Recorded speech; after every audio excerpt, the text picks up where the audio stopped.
કેન્દ્રીય મંત્રી મનોહરલાલ ખટ્ટરે આઈઆઈટીએફ 2024માં પાવર પેવેલિયનની મુલાકાત લીધી। પાવર હાઉસિંગ અને શહેરી બાબતોના કેન્દ્રીય મંત્રી મનોહરલાલ ખટ્ટરે રવિવારે નવી દિલ્હીમાં ભારત આંતરરાષ્ટ્રીય વેપાર મેળા 2024માં પાવર મંત્રાલયના પેવેલિયનની મુલાકાત લીધી।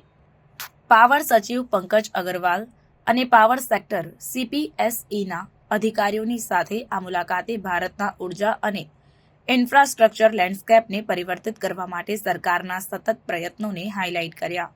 આઈઆઈટીએફ 2024માં પાવર મંત્રાલયનું પેવેલિયન એક ઇમર્સિવ અનુભવ પ્રદાન કરવા માટે ડિઝાઇન કરવામાં આવ્યું છે, જે ભારતના ઉર્જા સંક્રમણ અને ઉર્જા સુરક્ષાને સુનિશ્ચિત કરવા જેવા મુખ્ય વિષયો પર કેન્દ્રિત છે।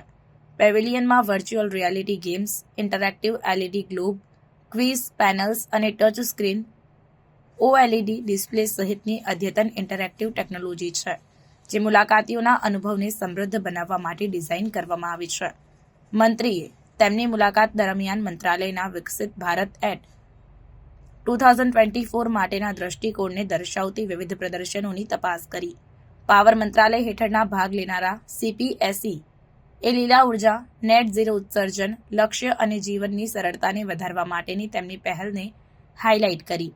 પેવેલિયને દેશના ટકાઉ અને વિકસિત ભવિષ્ય તરફના પ્રગતિને પણ ભારપૂર્વક રજૂ કરી।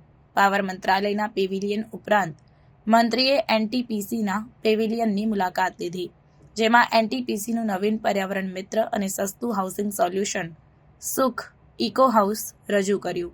આ ઇકો હાઉસ તેના બાંધકામમાં થર્મલ પાવર પ્લાન્ટમાંથી આશરે 80% રાખ અને રાખ આધારિત ઉત્પાદનોનો ઉપયોગ કરે છે, જે ગ્રામ્ય હાઉસિંગ માટે એક ક્રાંતિકારી અભિગમ પ્રદાન કરે છે અને ટકાઉપણું અને શૂન્ય કાર્બન ઉત્સર્જન માટે એનટીપીસીની પ્રતિબદ્ધતાને દર્શાવે છે।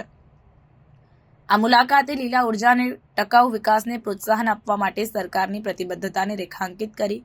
આઈઆઈટીએફ 2024માં પાવર મંત્રાલય અને એનટીપીસીના પેવેલિયન બંનેએ ભારતના ઉર્જા ક્ષેત્રમાં કરવામાં આવી રહેલા મહત્વપૂર્ણ પગલાંઓને હાઇલાઇટ કર્યા, જે દેશના 2047 માટેના દૃષ્ટિકોણના ભાગરૂપે વધુ તેજસ્વી, લીલા અને ટકાઉ ભવિષ્ય માટેનો માર્ગ મોકળો કરે છે।